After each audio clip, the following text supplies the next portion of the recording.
안녕하세요. 어떻게 지냈어요? 잘 지냈어요? 그러면 오늘부터 한국어를 가르쳐 주는 선생님이 저는 마헤스라고 합니다. hari hari 2020යි. දැන් මම දැන් 2025 2026 කොරියානු භාෂා එක්සෑම් එක ලියන කට්ටියට, ඒ කියන්නේ කොරියාවට යන්න ගොඩාක් බලාපොරොත්තු වෙමින් මේ එක්සෑම් එක ලියන කට්ටියට මම අද ඉඳලා පටන් ගන්න පුතා කොරියන් භාෂාව ඕගලන්ට හිතට වදින මේ වදින විදිහට, ඒ වගේම ඒක කොහොමද අපි ගලපාගෙන මේ කොරියන් භාෂා එක්සෑම් එකට මූණ දෙන්නේ. ඒකට කොහොමද අපි මේ ප්‍රශ්නයක් කියවලා බලලා අපි කොහොමද ඒකට මේ උත්තරේ හරියට ගන්නෙ. අන්න ඒ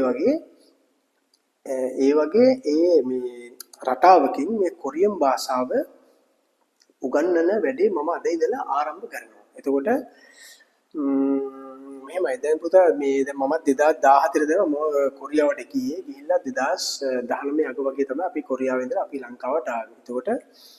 එතකොට පුතා මම ගිය ක්‍රමයක් තියෙනවා කොරියාවට. එතකොට දැන් අපි දැන් හැම අවුරුද්දේ වගේ තමයි මේ ගොඩක් කට්ටිය ලියනවා 60000 ලක්ෂය 70000 80 වගේ ලියනවා. එතන පුතා කොරියාවට මම ගිය අවුරුද්දේ ගිය පුතේ 2000යි. 60000 දුක මට මතකයි ලිව්වා 2000 පුතා කොරියාවට අපිට මේ යන්නට අවස්ථාව ආවේ උදා වුණේ. එතකොට එයා පුතා ඒතකොට ඇයි පුතා ඒතර අනික් කට්ටිය මේකට යන්න බැරි වෙන හේතුව. එතකොට පුතා ඒගොල්ලෝ බැරි වෙන හේතුව පුතා මොකක්ද මේ එක්සෑම් එක ෆේල් වෙන එකනේ. නේ කෙලිම ඔයගොල්ලෝ කියන්නේ ඒකයි.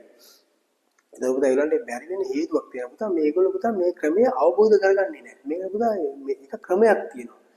එතකොට මේ දැන් අපි ලියනකොට පුතා ඉස්සෙල්ලා මම 2000 මේ මම හිතන්නේ 12 ලිව්වා. ඊට පස්සේ කොරියා එක ලියලා පාස් වෙලා අපි මේ වෙබ් එකේ ඉන්නකොට මට ආවේ නැහැ. අනිත් කට්ටිය ඔක්කොම ගියා. ඊට පස්සේ මම ආයේ 13 ලිව්වා. 13 ලියලා පුතා අපි ස්කිල් ටෙස්ට් ගියා. ඒ ඔක්කොම පාස් වෙලා ඒත් බලන් හිටියා පුතා ඒත් ආයේ නැහැ මට. ඊට පස්සේ ඒතර අවුරුද්දේ මාස 8ක් විතර ගිහිල්ලා. ඊට පස්සේ 14 ලියන්න මම මේ 14 ලියන්න මම ඒක සැලසුම් කරගෙන හිටියා. ඊට පස්සේ ඒ අවස්ථාවේ මට 17 ලියන්න එපා කියලා කිව්වා. මේ අපේ මේකෙන් මම කිව්වේ මේ විදේශයකින් මම කිව්වේ ඒක 13 එකක් 12 එකක් තියෙනවා වෙබ් එකේ 13 එක දාන්න බෑ අරක තියෙන හින්දා 17 ලියුවා. තවත් ප්‍රශ්නයක් එනවා. ඒකින්ද මේ මම 12 එක තියාගෙන හිටියා. 13 එක දැම්මෙත් නෑ 14 ලියන්න දුන්නෙත් නෑ. ඉතින් ඒ 14 දුන්නා. ඒ වගේ ඊට පස්සේ ඒක කියලා මාසයක් ගියන පුතා මට ආවා යන්න. ඉතින් පුතා අපි මේ ඒකින්ද මම ගිය ක්‍රමයක් තියෙනවා පුතා මම අන්නේ ක්‍රමේ තමයි අද ඉඳන් ඔයගොල්ලන්ට උගන්වලා දෙන්නේ. ඒතර උතම මේ අපිට ඇවිල්ලා තියෙනවා